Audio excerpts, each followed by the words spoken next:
What's going on, YouTube? This is John from the Unhinged Zombie Hunter Clan, bringing you another one of my Yu-Gi-Oh! Deck profiles. Sorry if my voice sounds a little croaky, I've got a bit of a sore throat. But welcome to my first take on the newest Cyberburst engine we have, which is the Salamangrate. And the name of this deck is going to be called Salamangrate Incantation. So without further ado, let us crack straight into the deck. So starting us off with the Salamangrate, I run 3 copies of Salamangrate Jaguar.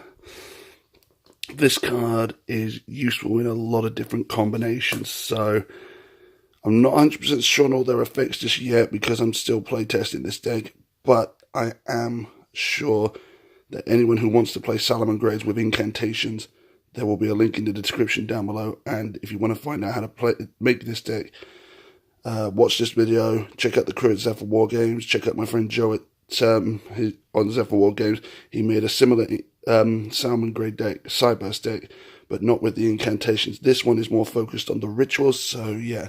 So that's Salamangrate Jaguar. Then we have 3 copies of Salamangrate Falco. This card, oh my god.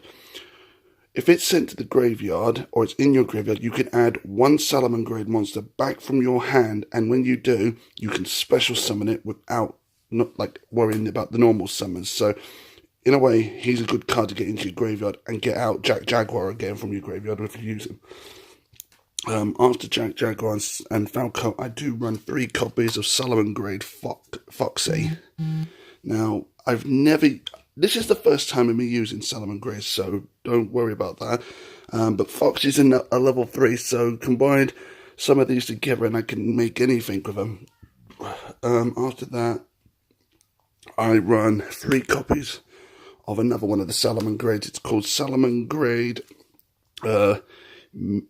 Mira. Sorry if I butchered the name. Check out the creators for WarGames, they'll be able to tell you the names better than I can. And the ritual monster that this deck runs is 3 copies of Salamangrate Emerald Eagle. Now, the reason I go with 3 copies of Emerald Eagle is, hang on a second, I just sort my finger out a bit, hang on. The reason I'm going with 3 copies of Emerald Eagle is, it's the biggest boss monster for this deck, plus it's got the highest attack and the biggest defense. It is a level 8 ritual monster, Cyberburst ritual monster with 2,800 attack points and 2,000 defense points.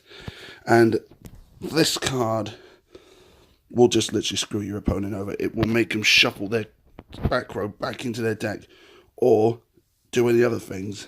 For the rest of the Cyberburst monsters, I do run the 3 copies of Draconet. Now, even though we got Draconet in the Playmaker starter deck, you should all know by now what Draconet does.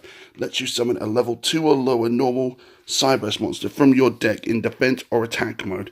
Which brings me to that normal monster. Oh, hang on. Before I get to the normal monster, the other 2 level 1 Cyberbursts I run in this deck are 1 Datacorn and 1 Dotscaper. Now, Datacorn, I can get him out because of an effect, because if he's special summoned to the field for the graveyard or from your deck or hand, whatever, you can summon 1 Datacorn token to the field. Dotscaper, if he's in your graveyard, once per duel, you can bring him out of your graveyard in defense mode, but his attack points stay at 0, but his defense points stay at 2,100. So, a dear noted one for that.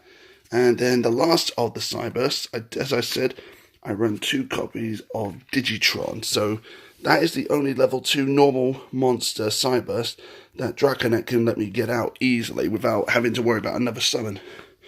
Right, so that is the Cyberburst engine. Now, for the incantations.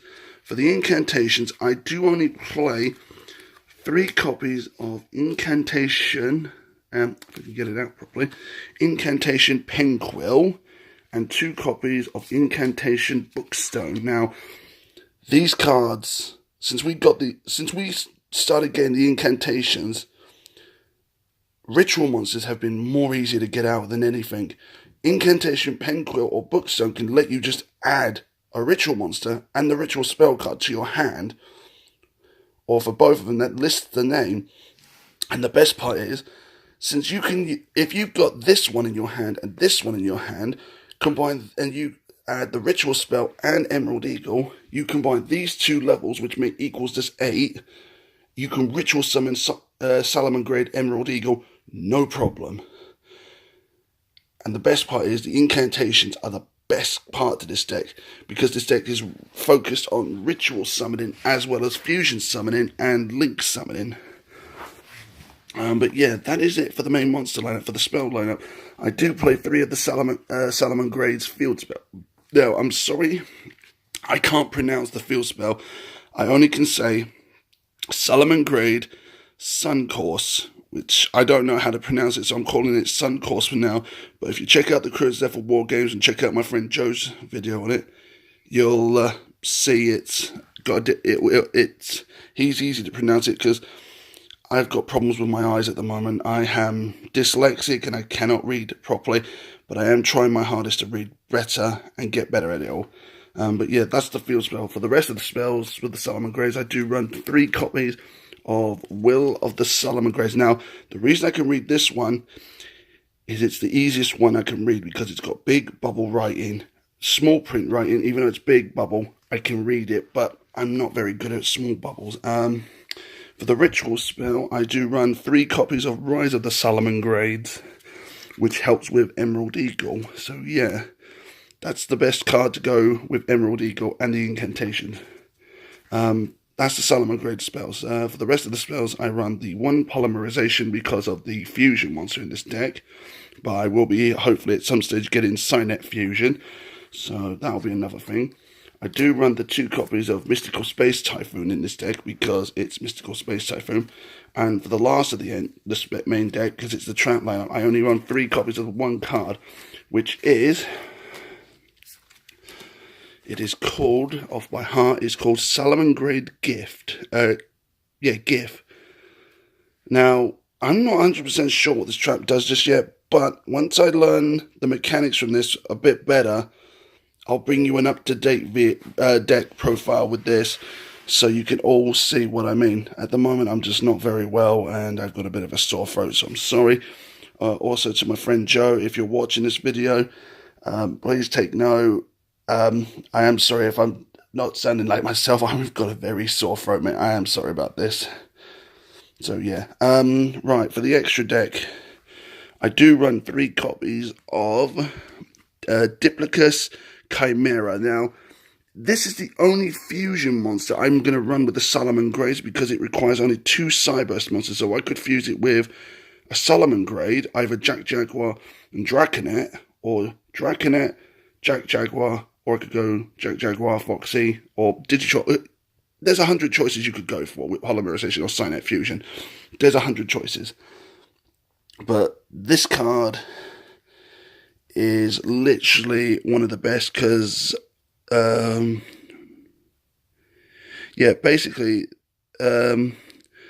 this card can let you, like, basically get rid of your opponent's back row as much as any others do. But yeah, the rest of the extra deck is 1 X-Code Talker, 1 N-Code Talker, 1 Transcode Talker. That's just the transcodes of this deck. And the rest is 2 copies of Salamangrate Heated Leo. Now, Heated Leo can shuffle your opponent's back row back into his deck with no problem. And it's so easy. The reason I run the Talker monsters with this deck is because they're technically linked to Salamangrate because they're Cyburst, so it kind of makes sense to just mix it up a little bit. And the only link for this deck runs is a Girva Dragon. A Girva Dragon. I can't pronounce it easy, I'm just calling it a Girva Dragon. The only link for this deck runs... Don't know if I'm going to keep the link 4 in at the moment, because I'm going to consider putting Topologic Bomber Dragon into this deck soon. Do not hold me on that. I will let you know in an update video. But that's the only link for this deck holds at the moment. Right, that is it for the deck profile. I hope you enjoyed this. Please remember to leave a like, leave a comment, and remember, if you're new to this channel, please remember to subscribe. It helps this channel out a lot. Feel free to check out the crew at Zephyr WarGames. I will leave a link in the description down below, and I will also leave a link in the description down below for you to check out cyberknight's channel. He has done some deck profiles, he does box openings, he does all sorts. So there will be a link to that in the description down below. And I think that's all there is to say, so don't forget to remember to tune in next time for another episode of the Unhinged Zombie Hunter, either on games or Yu-Gi-Oh! Deck profiles. And remember, folks, keep dueling and enter the brains. Goodbye.